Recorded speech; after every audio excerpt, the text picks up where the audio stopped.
दिल्ली कांग्रेस ने खुद को स्थायी समिति चुनाव से अलग कर लिया है। इस सिलसिले में हमारे साथ इस वक्त बातचीत के लिए दिल्ली कांग्रेस के अध्यक्ष देवेंद्र यादव जी हैं। सर, इतने बड़े निर्णय का क्या कारण? देखिए, निर्णय हमारा स्पष्ट है और उसके पीछे कारण भी स्पष्ट है। पिछले कुछ समय में हमने देखा कि दिल्ली की राजनीति में लगातार पोचिंग का काम चल रहा है। एक दूसरे के काउंसलर्स को, एमएलएज को किसी ना किसी प्रलोभन में, किसी दबाव में अपनी तरफ करने की कोशिश कर रही है। और भारतीय जनता पार्टी पिछले कुछ महीनों में लगभग 8 से 9 जो कॉरपोरेशन के मेंबर थे भारतीय जनता पार्टी के, विशेष रूप से वो छोड़कर बीजेपी में गए हैं। और मैं समझता हूं कि इस तरीके के प्रयास ना सिर्फ भारतीय जनता पार्टी से बल्कि आम आदमी पार्टी की तरफ से भी लगातार किए जा रहे हैं।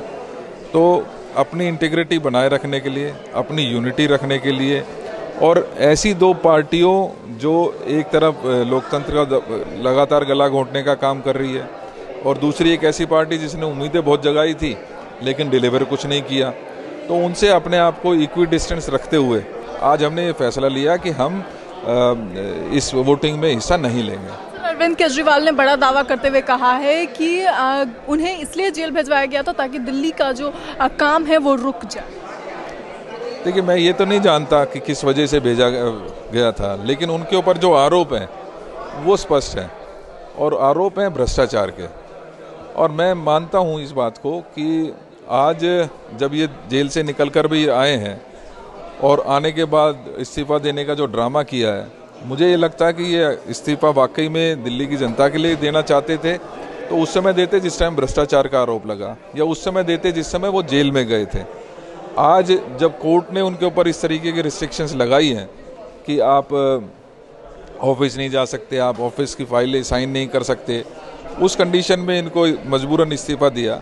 और कहीं ना कहीं वो लालच तब भी बना रहा जब सीएम को हमने देखा कि शपथ लेने के बाद जब उन्होंने पद ग्रहण किया तो एक केजरीवाल जी की कुर्सी साथ में रख के छोड़ दी। तो ये कहीं ना कहीं दर्शाता है कि बहुत सत्ता लोलुप व्यक्ति हैं और वो अपनी सत्ता को किसी भी प्रकार से छोड़ना नहीं चाहते हैं। लेकिन उन्होंने साफ तौर पे आतिशी ने कहा कि मैं बढ़त के तौर पे सत्ता को संभाल रही हूं। कैसे ये बात कर सकती हैं? कैसे? मैं मानता हूं कि आतिशी जी को जनता से माफ़ी मांगनी चाहिए इस बयान के लिए, क्योंकि एक ऐसे व्यक्ति को जो भ्रष्टाचार के मामले में जेल गया हो, उसकी तुलना पुरुषोत्तम श्री राम से करना कहीं ना कहीं लोगों की जो भावना है उसको आहत करने जैसा है। सर्दियों का मौसम आ रहा है और ऑड इवन का जो ये रूल रेगुलेशन था उसे दोबारा से स्टार्ट करने के लिए अभी से नोटिफिकेशन दे दिया गया है। इसके साथ ही उन्होंने कहा है कि आर्टिफिशियल बारिश की भी तैयारी करवाएंगे आतिश।